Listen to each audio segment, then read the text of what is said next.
All right, thank the organizers for inviting me to this wonderful meeting. And the topic of my presentation today is mapping cell atlases by single-cell mRNA-seq.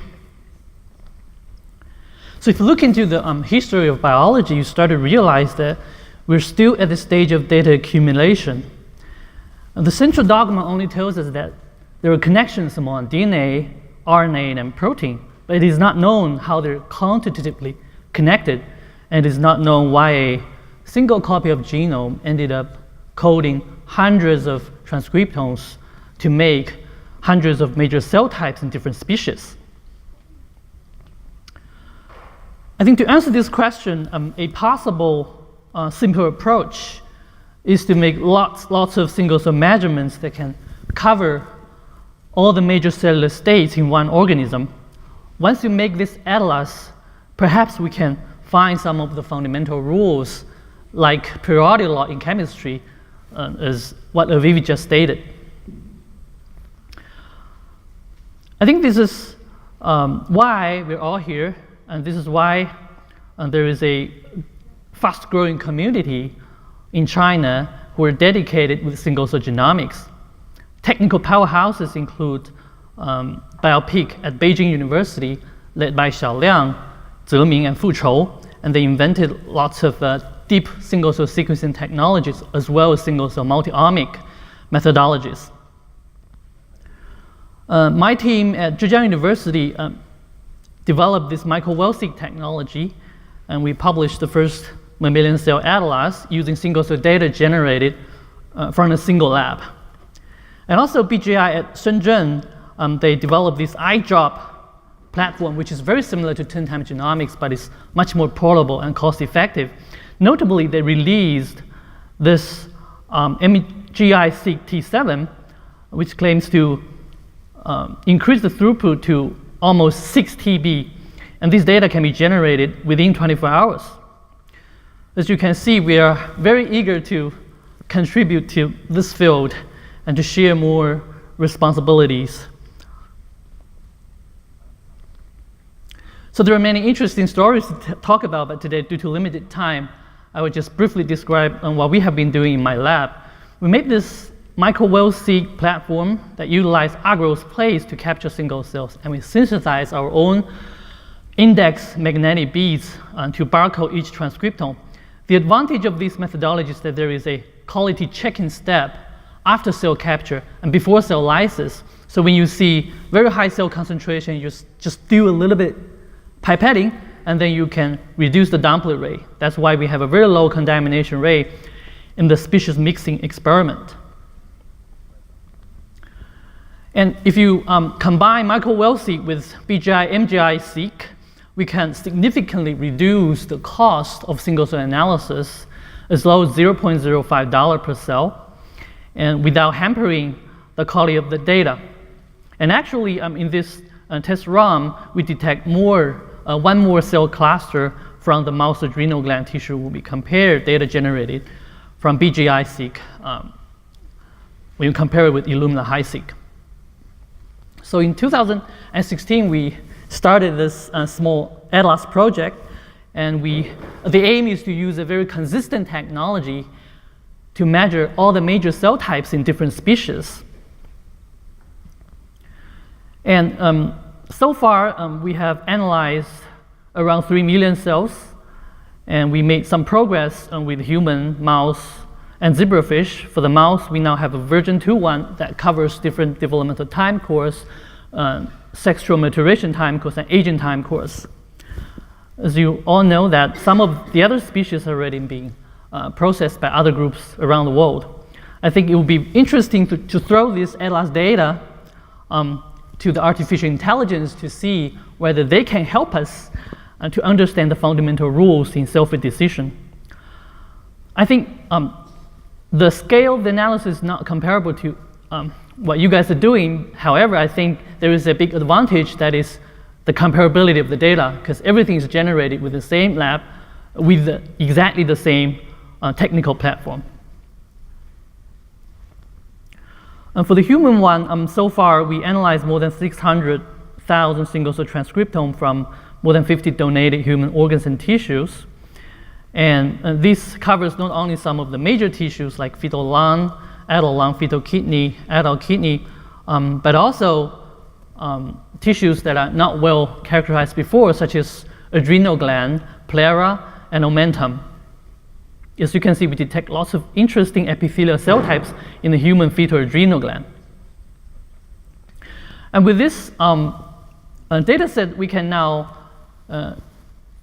review the hierarchy of tissue-specific cell types, such as stromal cells, immune cells, and endothelial cells. Interestingly, for the endothelial cell, we identify a group of cells that expresses high level of MHC2 cluster genes.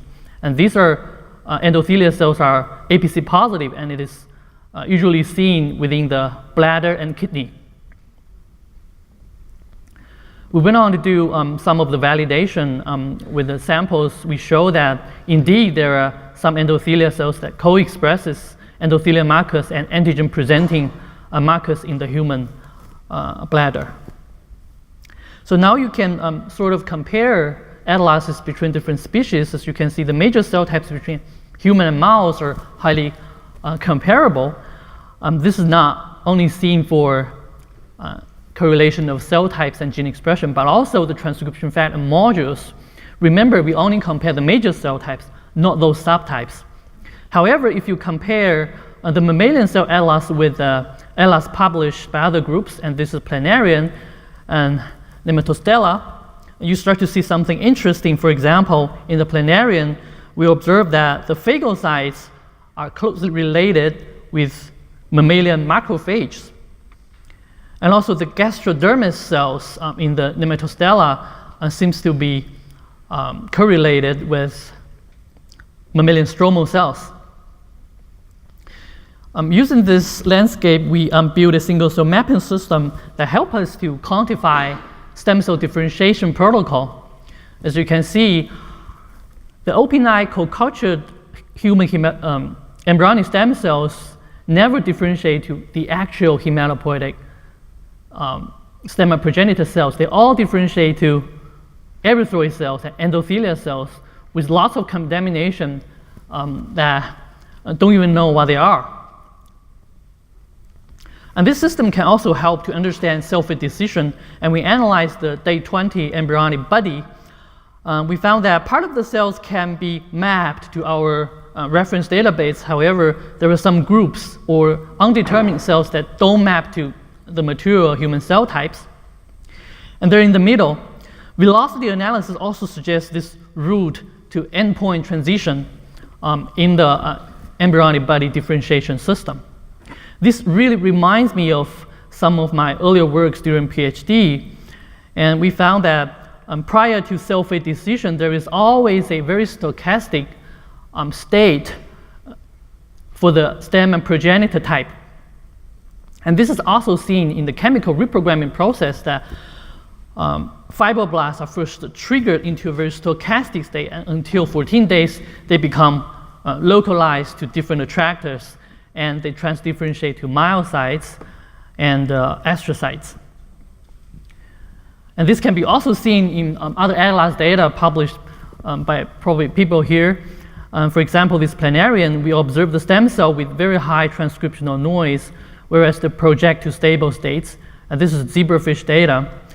So far from this atlas data, it seems that all these single cell analysis supports the attractor model, and there are some common characteristic for cell-fate decision across different species. That is, stem and progenitor cells are transcriptionally indistinct and stochastic, whereas the differentiated cells are transcriptionally distinct and stable. There can be multiple pathways towards one destination.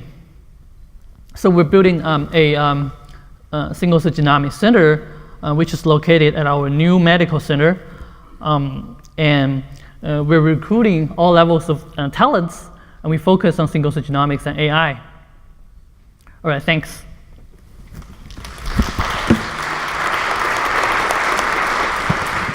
Questions, one or two questions for Guoji?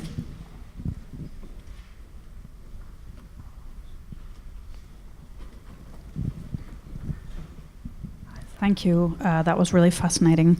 I was just wondering, is there any initiatives in China for the centers that you mentioned in Beijing and Shenzhen and yourself and so on to be working together in consortium projects funded, with funders from China or from elsewhere? I think, yeah, it is possible. So we should talk to Alibaba, Ma Yun.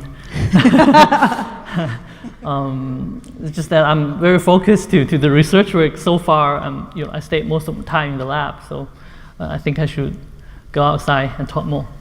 Yeah, you should try. Thank you. One more question here in the middle. Yeah, I want to add one word to Sarah's question. So I'm Xuegong Zhang from Tsinghua University. So we and our colleagues in Peking University and Guoji, we are trying to talk with the NSF in China and also the Commission for Health, the National Health Commission. We are trying to initiate something at the whole national level. Thanks. Great, thank you. Thanks.